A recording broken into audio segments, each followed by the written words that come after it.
Geetha TV and ஸ்வதந்திரா party நேயர்களுக்கு இன்றைக்கு today 2nd April 2024 இந்த கோவை மக்களுக்கு மறுபடியும் என்னோடய வேண்டுகோள். இந்த 1984 அதுக்கப்புறம் I think it was in 88 3 parliament எலெக்ஷன்ஸில் இந்த திருப்பூர்லேருந்து ஒரு கேண்டிடேட் கோயம்புத்தூரை ரெப்ரசன்ட் பண்ணிவிட்டு CK குப்புசாமின்னு சொல்லிக்கிற ஒரு சஸ்பெண்டட் கான்ஸ்டபிளை இந்த தொகுதி மக்கள் தேர்ந்தெடுத்தீர்கள்.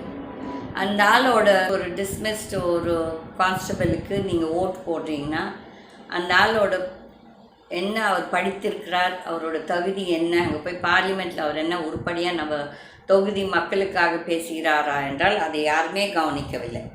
என்ன இருக்கிறது, அவர்கள் எனக்கு தெரிஞ்சது என் கண்ணால் நான் பார்த்தது, அங்கே பார்லிமெண்ட்டில் ஒரு செக்ரட்டரி இருந்தார். அப்போ அவர் எனக்கு தெரிந்தவர். அப்போ அவர் என்னை கேட்டார், நீங்கள் யூஆர் ஃப்ரம் கோயம்புத்தூர் தானம்மா? He asked me in English, but நான் தமிழில் சொல்கிறேன். அப்போ நான் சொன்னேன் ஆமான்னு சொல்லும்போது அப்போ அவர் சொன்னார், உங்கள் தொகுதி ஒரு பெரிய நிறைய காலேஜஸ் அண்ட் ஸ்கூல்ஸ் இருக்குதுன்னு கேள்விப்பட்டேன். It's a highly educated down.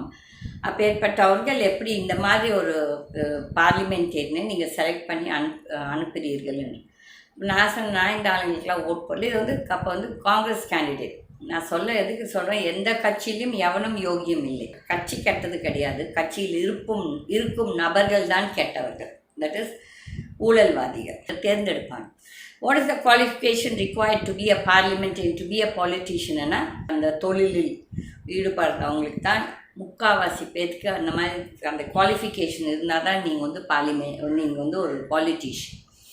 அப்போ இந்த மாதிரி ஒரு ஊர் அன்றைக்கு CK குப்புசாமின்னு சொல்கிற ஒரு ஊழல்வாதியை நீங்கள் தேர்ந்தெடுத்தீங்க. கண்டினியூஸ்லி ஒரு நல்ல கேண்டிடேட்டே தேர்ந்தெடுக்கல. அந்த விஷயத்தில் எனக்கு கம்யூனிஸ்ட் கட்சி பிடிக்குமோ பிடிக்காதோ, அட்லீஸ்ட் அவங்க போடுற கேண்டிடேட்ஸ் ஓரளவுக்கு நிஜமாகவே போய் பார்லிமெண்ட்டில் நல்லா பேசுவாங்க, பார்லிமெண்ட்டில் ஏதோ ஒன்று சொல்லுவாங்க. பட் அன்ஃபார்ச்சுனேட்லி இப்போ இந்த லாஸ்ட் இதில் நம்ம பார்லிமெண்டேரி பெருசாக ஒன்றும் பெர்ஃபார்ம் பண்ணல. பட் ஆனாலும் அவர் ஒரு நேர்மையான மனிதன். ஓகே, ஏதோ ஒன்று இருந்தால் கூட போகிறோம்.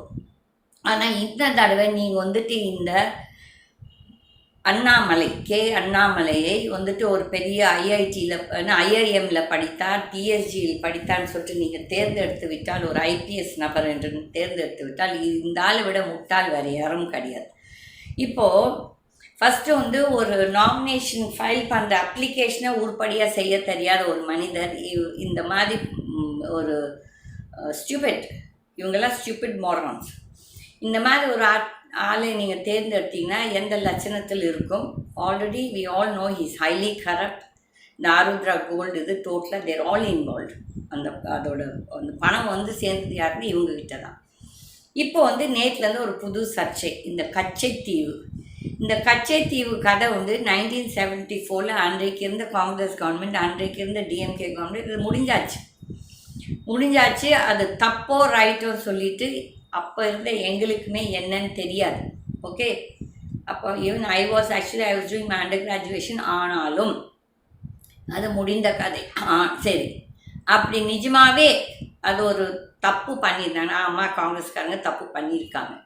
அப்போது நீங்கள் எவ்வளோ யோகிதமானவர்கள்? இந்த NDA நீங்கள் 98 ஆட்சி இருந்தீங்க, 99 இருந்தீங்க, 2004 இருந்தீங்க.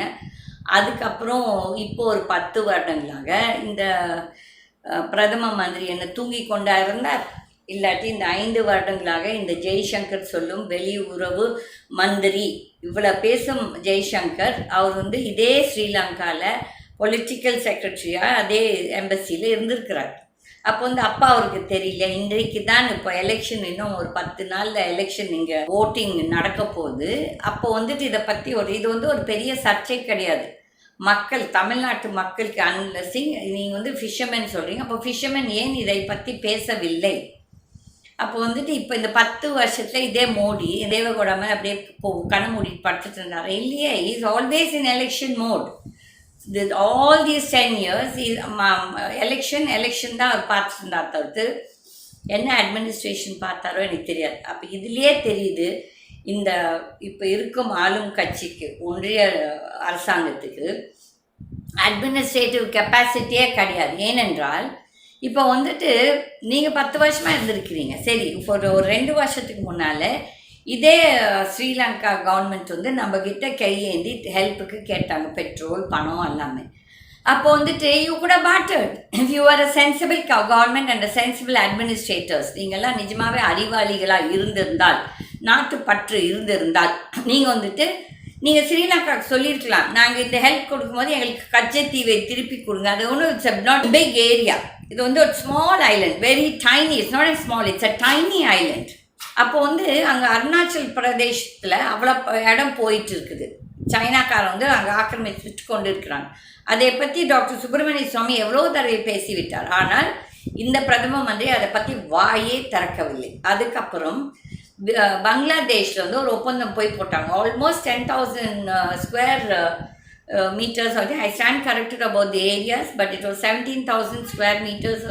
ஆனால் 10,000 இது விட்டு கொடுத்துட்டாங்க. அப்போ அந்த இது என்னாச்சு? 10,000 இதெல்லாம் கிடையாது இந்த கச்சத்தீவு.